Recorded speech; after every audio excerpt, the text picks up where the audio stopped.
Hamilton makes a big change to his management for 2026. Toto reveals final verdict on engine drama, and all the latest F1 news. The Formula One world never sleeps, and today we've got some absolutely massive news that's sending shockwaves through the paddock.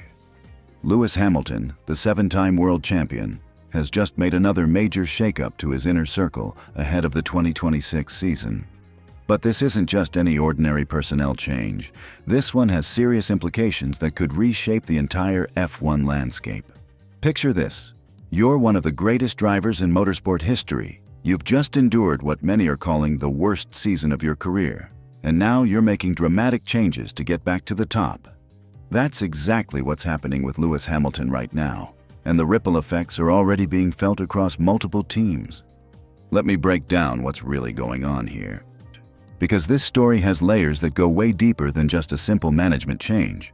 We're talking about power moves, strategic positioning, and decisions that could influence the championship battle for years to come. So here's what happened.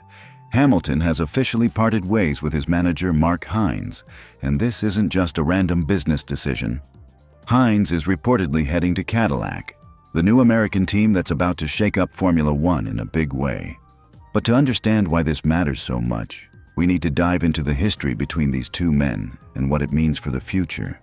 Mark Hines isn't just any manager. This guy is a former British Formula 3 champion who knows racing inside and out. He's been Hamilton's manager before, running the Project 44 management company from 2015 to 2021. When that partnership ended, many thought it was permanent. But then something interesting happened. When Hamilton made his blockbuster move to Ferrari at the start of 2025, he brought Hines back into his inner circle. It was part of a broader strategy to surround himself with familiar faces during what was supposed to be a triumphant new chapter in his career. Hamilton even rekindled his partnership with trainer Angela Cullen, showing just how important these personal relationships are to his performance. But here's where the story takes a dark turn. The 2025 season was an absolute disaster for Hamilton. We're talking about a man who hadn't failed to reach the podium in an entire season since his rookie year back in 2007. Suddenly, at Ferrari, he couldn't buy a podium finish. The statistics are brutal. 4 consecutive first qualifying eliminations to end the season, becoming the first Ferrari driver since 2009 to qualify dead last on pure pace at the Las Vegas Grand Prix. Think about that for a moment. This is Lewis Hamilton we're talking about, a driver who's won more races than anyone except Michael Schumacher. To see him struggling this badly was genuinely shocking to witness. The Ferrari move that was supposed to reinvigorate his career turned into a nightmare scenario that nobody saw coming. Now, heading into 2026, Hamilton is making wholesale changes again. The split with Hines is just the beginning. Ferrari has also announced that Hamilton will be working with a completely new race engineer next season.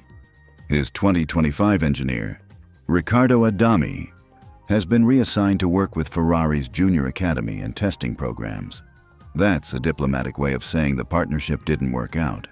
The replacement engineer is expected to be Cédric Michel Grosjean, who comes from McLaren, where he worked as Oscar Piastri's lead trackside performance engineer.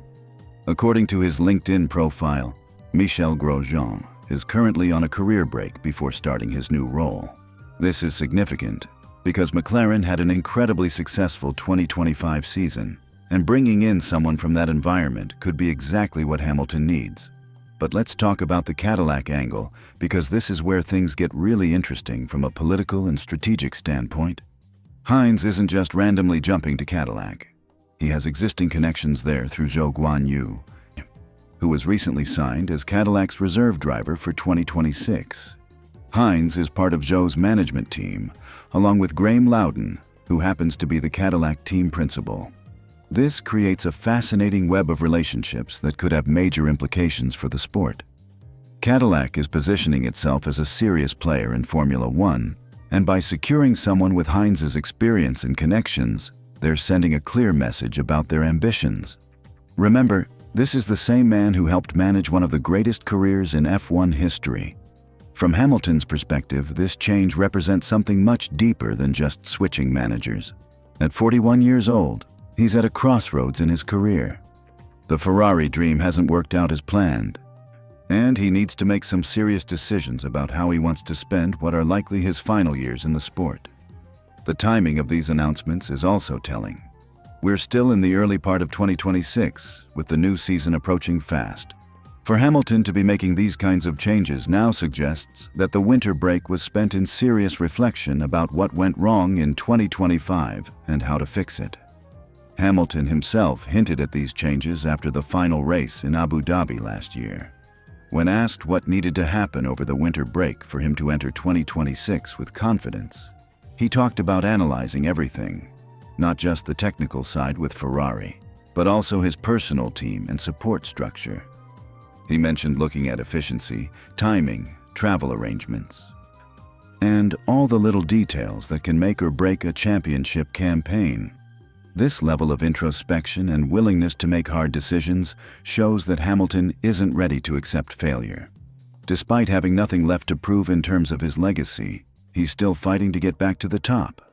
That's the mark of a true competitor. The broader implications for Formula One are equally fascinating. Cadillac's entry into the sport is already causing teams to reassess their strategies and personnel.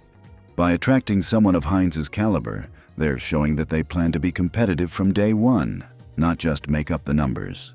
For Ferrari, losing Heinz might actually be a blessing in disguise.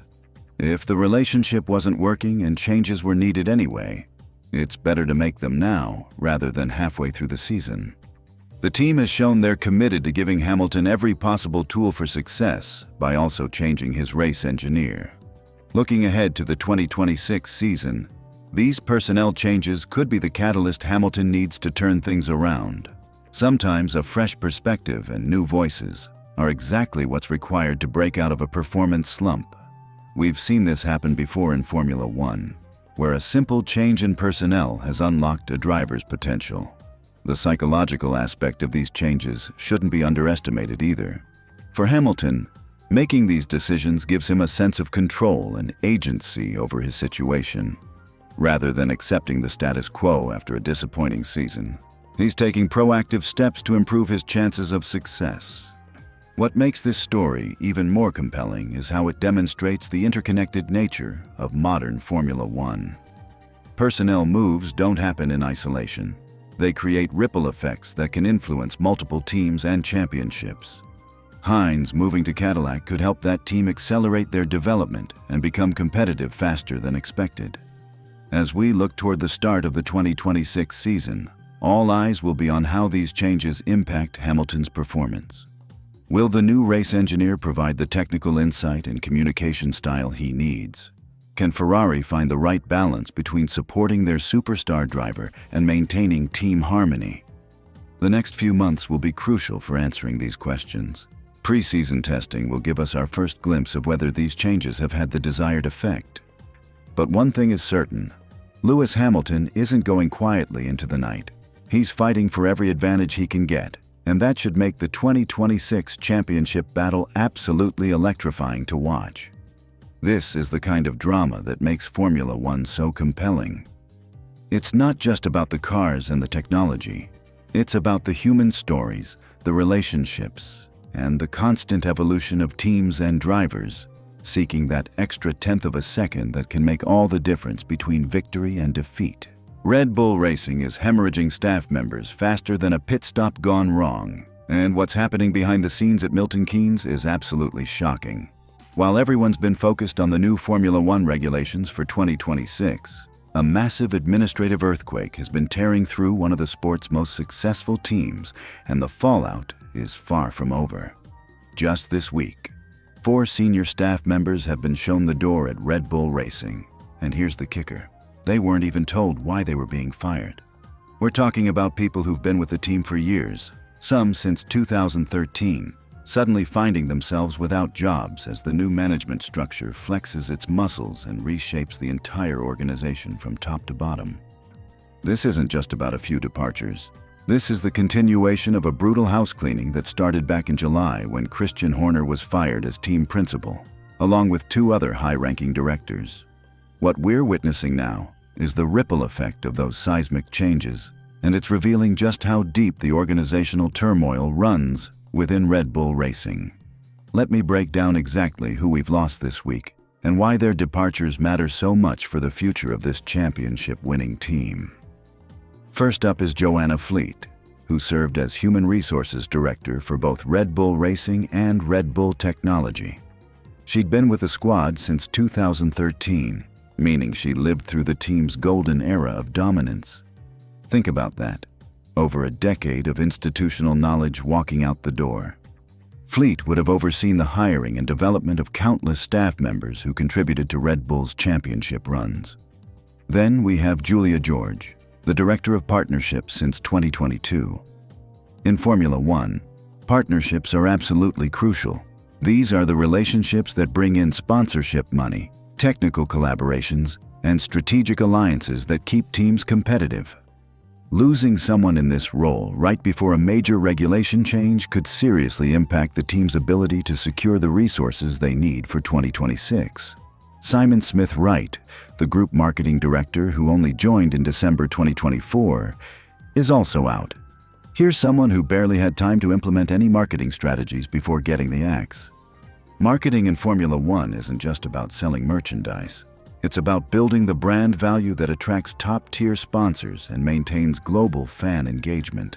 But perhaps the most interesting departure is Alice Hedworth, the Senior Communications Manager who joined in mid-2021.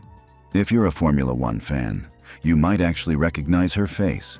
She became something of a cult figure among fans for her work as Sergio Perez's press officer, and more recently, she'd been working closely with Laurent Mekies, the new team principal. The fact that even someone with such a visible role and recent close ties to current management got let go shows just how sweeping these changes really are. Here's what makes this situation even more dramatic. According to sources close to the team, these 4 individuals were informed of their dismissals on Tuesday and Wednesday of this week. Imagine showing up to work, probably thinking about preparation for the upcoming season, only to be told your services are no longer required. And remember, they reportedly weren't given specific reasons for their termination. The timing is particularly telling. These departures happened shortly after company leadership had been giving assurances to staff members on the ground. Picture this. Management calling everyone together, probably trying to calm nerves and maintain stability, only to turn around and fire 4 senior people within days. That's got to be devastating for team morale and trust within the organization.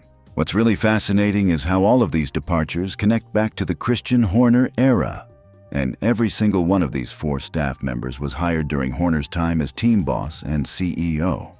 It's like the new management is systematically removing anyone with strong ties to the previous regime, creating a clean slate for Laurent Mekies and Oliver Mintzlaff to build their own team culture and administrative structure. This house cleaning actually started back in July when Oliver Hughes, the former Group Chief Marketing and Commercial Officer, and Paul Smith, the former Group Communications Director, were fired right after the British Grand Prix. Both of these individuals were thought to have close working relationships with Horner, and now we're seeing the next wave of departures from the same departments: marketing, communications, and human resources. The pattern is unmistakable. When new leadership takes over, they often want to install their own people in key positions. But the scale and speed of these changes at Red Bull Racing is remarkable, especially considering we're talking about a team that's been incredibly successful on track. And it doesn't stop there. We also saw Helmut Marko, the longtime Red Bull board director and advisor, step down from his role in December 2025. While officially it was portrayed as his own decision, sources suggest the Austrian was essentially forced out. He jumped before he was pushed. Marko had been with Red Bull for decades and was instrumental in developing their driver program and strategic decisions. Think about the institutional knowledge walking out the door here. These aren't just random employees. These are people who understood the inner workings of one of Formula One's most successful operations. They knew how Red Bull Racing functioned during its championship-winning years. They had relationships throughout the paddock, and they understood the team's culture and processes. The big question now is whether this administrative upheaval will impact Red Bull's performance on track. In Formula One, success isn't just about having the fastest car.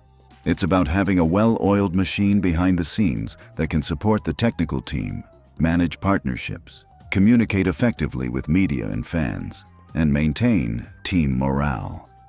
When you're dealing with major regulation changes like we're seeing for 2026, stability becomes even more crucial. Norris teams need experienced staff who can navigate challenges, maintain sponsor relationships during uncertain times, and ensure smooth operations while everyone adapts to new technical requirements. The fact that Red Bull Racing declined to comment beyond confirming the departures suggests they're trying to keep this situation as low profile as possible.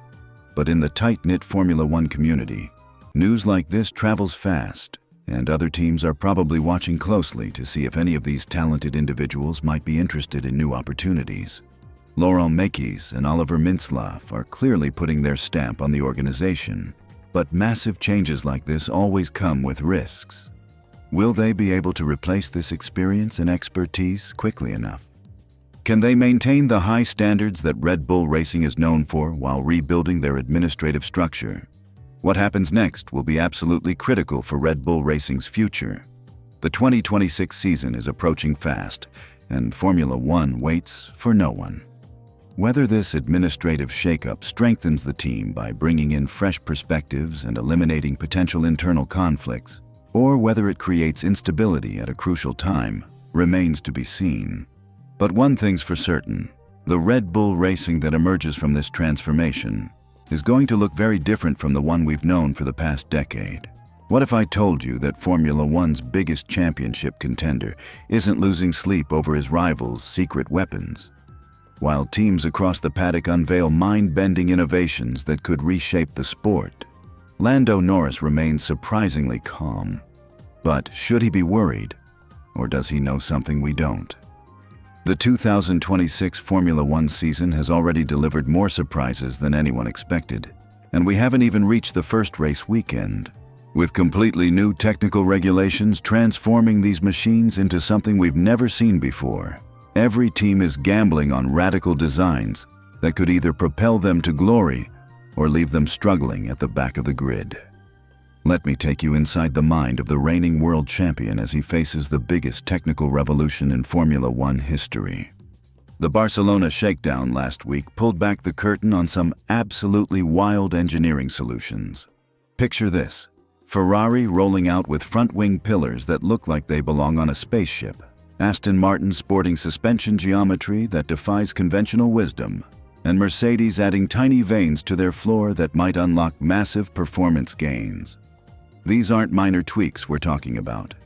These are fundamental reimaginings of how a Formula One car should look and function. The new regulations have forced teams to create shorter, lighter machines with active aerodynamics featuring movable front and rear wings. It's like asking architects to rebuild the same house with completely different materials and tools. But here's where it gets really interesting. While most drivers and team principals are frantically studying every photograph and video clip from Barcelona, trying to decode their rivals' secrets, Lando Norris is taking a completely different approach. Rather than panicking about what others have discovered, he's embracing a philosophy that could define his championship defense. During the Barcelona testing, Norris shared something that reveals the championship mindset that carried him to his first title. He believes that teams must accept when rivals have simply done a better job, then focus on learning and improving rather than worrying about what they can't control. This attitude becomes even more fascinating when you consider what's at stake. The engine manufacturers have already found loopholes that could be worth significant performance advantages. And Mercedes and Red Bull powertrains discovered a clever interpretation of the compression ratio regulations that allows them to run higher ratios during actual racing conditions, potentially gaining 15 horsepower and 0.4 of a second per lap. 15 horsepower might not sound like much, but in Formula One, that's the difference between fighting for wins and struggling for points. 0.4 per lap could mean starting from pole position instead of the third row. Yet Norris isn't losing sleep over these developments. The McLaren driver's perspective reveals something crucial about elite performance psychology. Instead of fixating on what competitors are doing, he's channeling energy into what his team can control. This mental approach mirrors what we see in other elite athletes who maintain focus on their own preparation rather than getting distracted by external factors.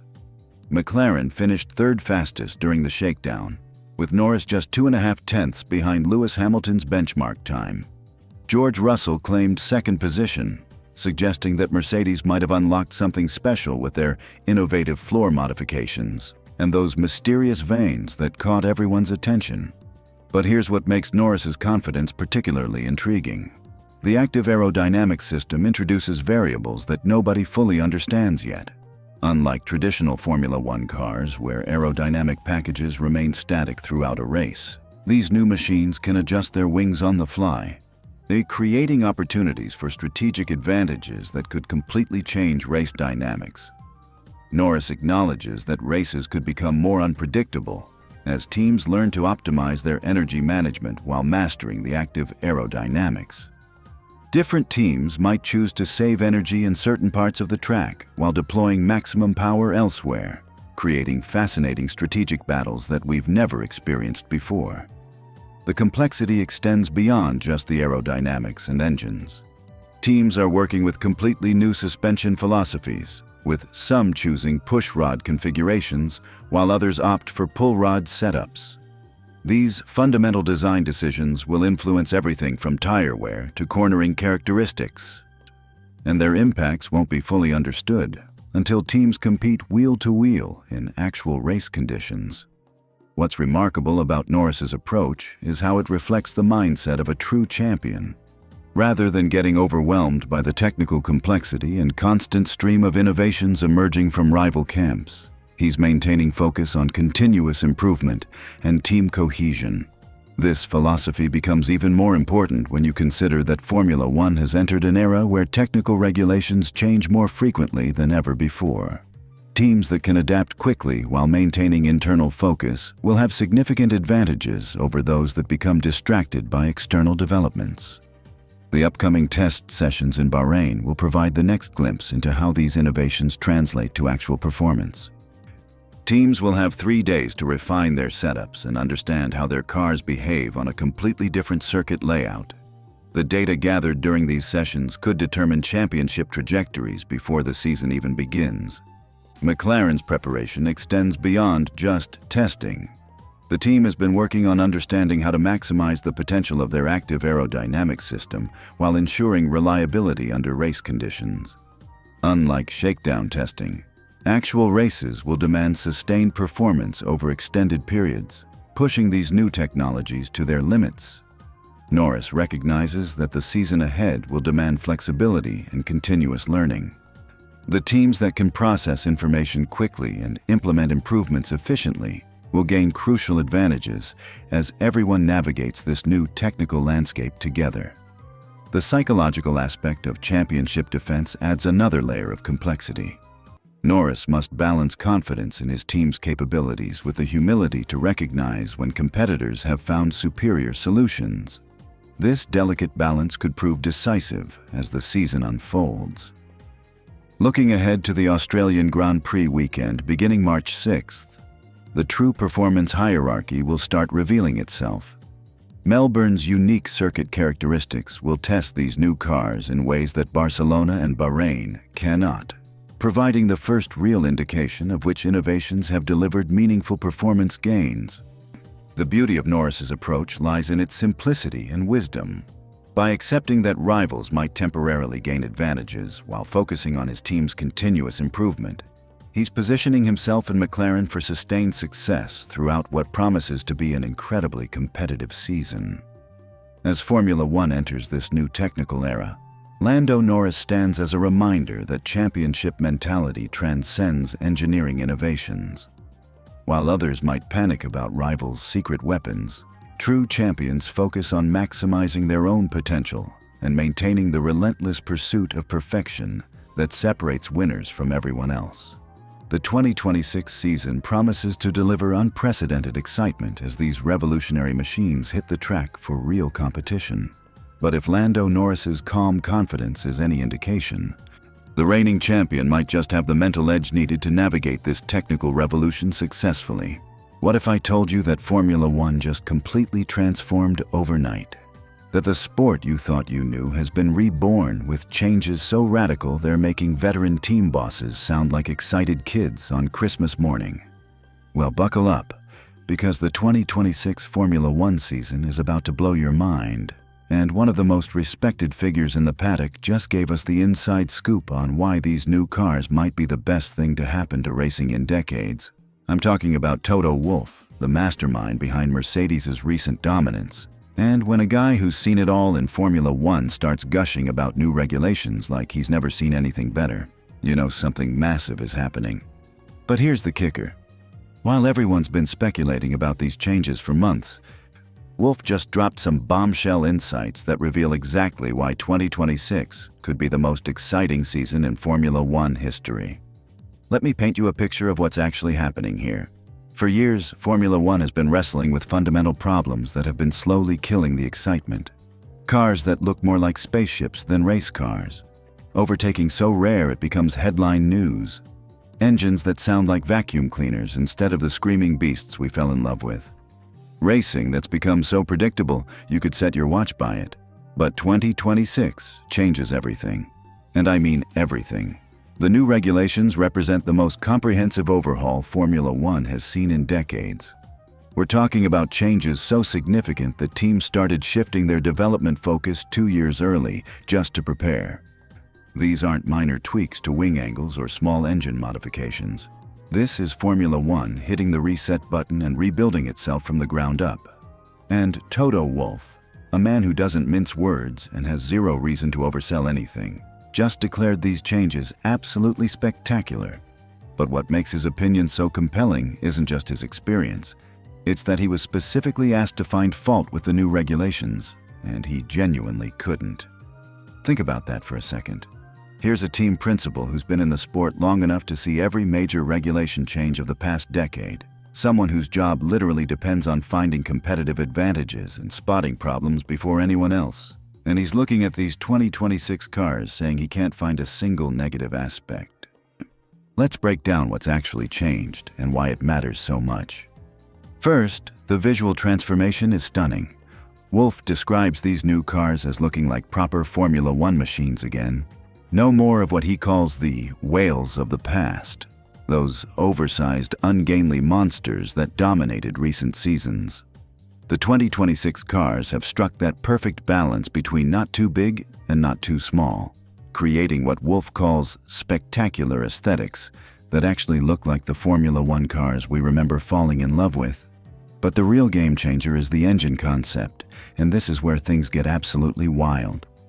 The new power unit regulations include a boost system that's creating speed differentials we haven't seen before. Wolff witnessed George Russell overtaking Franco Colapinto during testing in Barcelona with a straight-line speed difference of 60 kilometers per hour. Let me repeat that. 60 kilometers per hour difference in a straight line between two Formula One cars. That's not just significant, that's revolutionary. It means we're going to see overtaking in places where it was previously impossible. Cars that seemed hopelessly stuck behind slower vehicles will suddenly have the tools to make dramatic passes. The strategic element this introduces is mind-blowing because it adds a completely new dimension to racecraft. This brings us to perhaps the most exciting aspect of these changes: the return of strategic complexity that fans can actually understand and appreciate. Wolff predicts we're going to see overtaking in areas where nobody expects it, and more importantly, racing that includes what he calls an additional dimension of intelligent driving and tactics. For too long, Formula One strategy has become either boringly predictable or so complex that even hardcore fans struggle to follow what's happening. The 2026 regulations promise to change that by introducing strategic elements that are both sophisticated enough to reward clever thinking but simple enough for viewers to appreciate and understand in real time. The energy management aspect alone is fascinating. During the Barcelona testing, Wolff observed how different teams were approaching energy deployment in completely different ways. Ferrari and Red Bull were managing their power units differently than Mercedes. And while none of the approaches were necessarily better, they were distinctly different. This suggests we're heading into a season where teams can pursue genuinely different philosophies and still be competitive. What this means for racing is profound. Instead of having one optimal way to set up and race these cars, teams will have multiple viable strategies. Some might focus on raw speed in certain sectors, others on energy conservation, still others on tactical deployment of their boost systems. The result should be racing where different cars have different strengths at different parts of each circuit, creating natural opportunities for position changes throughout every session. Wolff's prediction about increased overtaking isn't just wishful thinking. It's based on fundamental changes to how these cars generate and deploy power. When you combine the new aerodynamic regulations with the revolutionary power unit changes, you get cars that can actually follow each other closely and then have the tools to make dramatic moves when opportunities present themselves. The learning curve element adds another layer of excitement. Wolff acknowledges that teams are going to be figuring out optimal strategies on the fly throughout the season. What works in testing might not work on Sunday. What seems perfect for one track might be completely wrong for another. This uncertainty means we could see dramatic swings in competitiveness as teams learn and adapt. Even more intriguingly, Wolff suggests that traditional advantages might not carry over directly to the new formula. The teams with the most intelligent drivers and engineers will have significant advantages. But the playing field is being leveled in ways that could shake up the established order completely. Pre-season speculation has Mercedes as early favorites, but Wolff's comments suggest even he recognizes how unpredictable this season could be. The correlation work and simulation tools that teams have invested in will help, but the real learning will happen when these cars hit the track for competitive sessions. The psychological aspect is equally important. When team principals start describing new regulations as having ticked all the boxes, it suggests a level of satisfaction with Formula One's direction that we haven't seen in years. This isn't just about making cars faster or more efficient. It's about making Formula One exciting again. What we're witnessing is Formula One's attempt to recapture everything that made the sport legendary, while incorporating modern technology and safety standards. The 2026 regulations promise to deliver cars that look spectacular, sound incredible, race wheel to wheel, and reward both driver skill and strategic thinking. The timing couldn't be better either. Formula One's global popularity has exploded, bringing millions of new fans to the sport. These newcomers deserve to experience Formula One at its absolute best, and the 2026 regulations seem designed to deliver exactly that experience. As we count down to the Melbourne season opener, the anticipation is building to levels we haven't seen in years. When someone as experienced and straightforward as Toto Wolff declares these changes spectacular and admits he can't find any negatives, it's time to get genuinely excited about what's coming. The 2026 Formula One season isn't just promising to be different, it's promising to be the rebirth of everything that makes motorsport magical. Have you ever wondered what happens when a Formula One team decides to throw the engineering rulebook out the window? Well, buckle up, because Williams Racing just dropped a bombshell that's got the entire paddock scratching their heads and questioning everything they thought they knew about car design. Picture this scenario for a moment.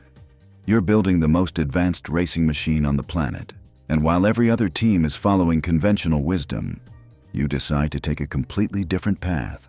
That's exactly what Williams has done with their 2026 Challenger, and the implications could reshape how we think about Formula One engineering forever. The Grove-based team has been operating in the shadows lately, and there's a very specific reason why. While other teams were showcasing their latest creations at the Barcelona pre-season test, Williams was conspicuously absent. But now we know why, and the answer is absolutely fascinating. When Williams finally unveiled their FW48 livery this week, something immediately caught the attention of sharp-eyed technical observers.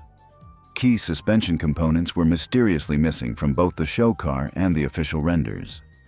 This wasn't an oversight or production delay. This was deliberate secrecy on a level we rarely see in modern Formula One.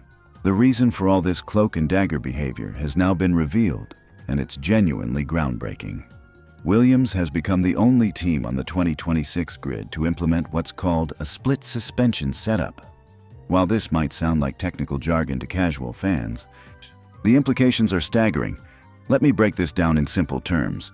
Most Formula One teams choose between two primary suspension philosophies for their cars: There's pushrod suspension, where the shock absorber sits above the mounting point, and pull rod suspension, where it sits below. Teams typically pick one system and apply it to both the front and rear of their car for consistency and simplicity. But Williams has gone rogue. They've selected pull rod suspension for the front of their car and push rod for the rear. This split approach is virtually unheard of in modern Formula One, making Williams pioneers in an era where marginal gains often determine championship battles. To put this decision in perspective, consider that most teams have chosen pushrod systems for both ends of their cars. So only Alpine and Cadillac have gone with double pull rod setups. Williams stands completely alone with their hybrid approach, and that isolation could either be brilliant or catastrophic.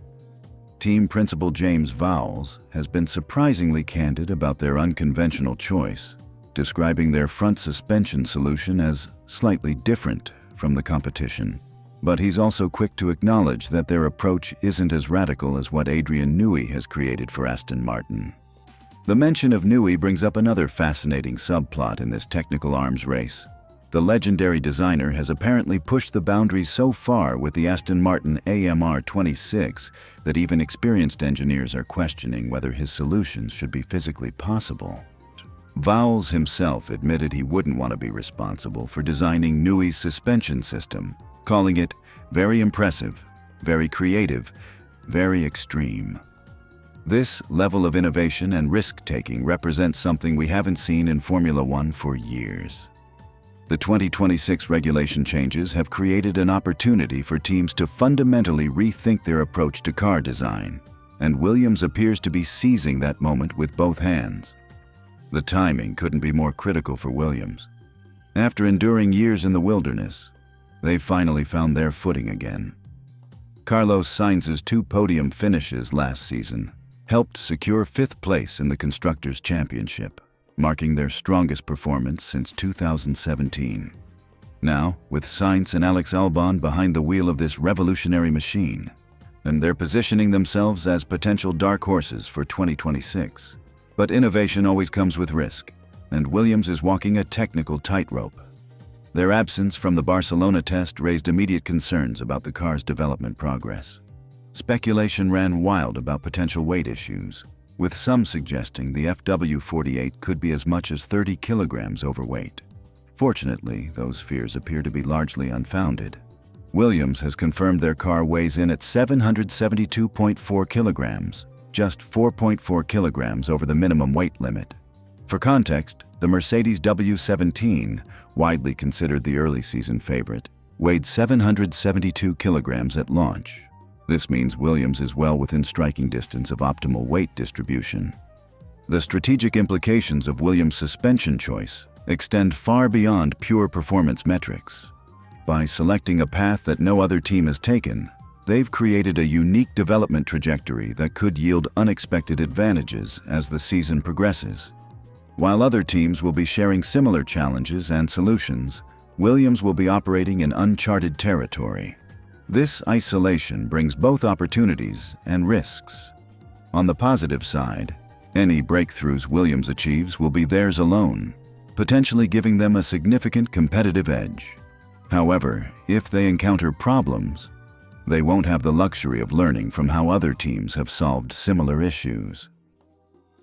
The psychological impact on competitors shouldn't be underestimated either.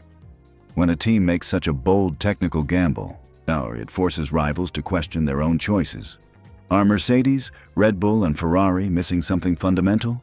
Should they have been more adventurous in their own designs? These doubts can be particularly damaging in Formula One, where confidence and commitment to a development path are crucial for success. Teams that second-guess their technical decisions often find themselves caught between competing philosophies, resulting in compromised performance across all areas. From a championship perspective, Williams' gamble could reshape the entire competitive landscape. If their split suspension setup delivers the performance gains they're hoping for, it could vault them from midfield runners to genuine podium contenders. Given the tight competition expected in 2026, where even small technical advantages could translate into massive championship implications, The broader Formula One community is watching Williams experiment with intense curiosity. Technical experts are eagerly anticipating the first real-world performance data from the FW48. Will the split suspension approach deliver the theoretical advantages that convinced Williams to take such a risk? As we approach the Bahrain test next week, all eyes will be on Williams. Their unique technical solution represents one of the most intriguing storylines of the new season. Success could establish them as innovators who dared to think differently when everyone else played it safe. The stage is set for one of the most compelling technical battles in recent Formula One history. And Williams has thrown down the gauntlet with their revolutionary approach to suspension design. Now comes the ultimate test, proving that sometimes the road less traveled leads to victory. The engineering world is holding its breath to see if Williams' bold gamble will pay off when the lights go out for the first race of 2026.